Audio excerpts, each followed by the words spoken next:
pourrait se demander ce qu'une librairie peut faire dans un ensemble de manifestations prévues pour la musique, hein, les musicales franco-russes.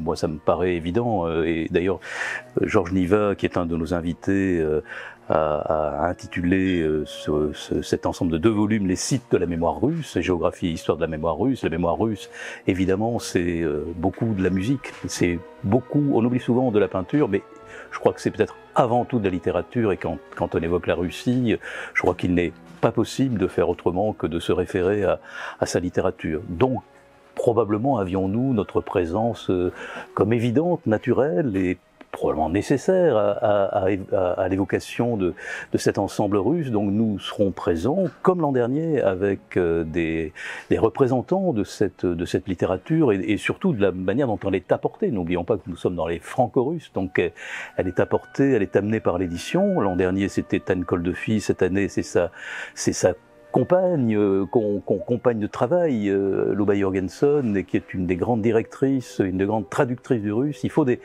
passeurs dans la musique, ce sont les interprètes. Il faut des passeurs dans la littérature, ce sont les traducteurs.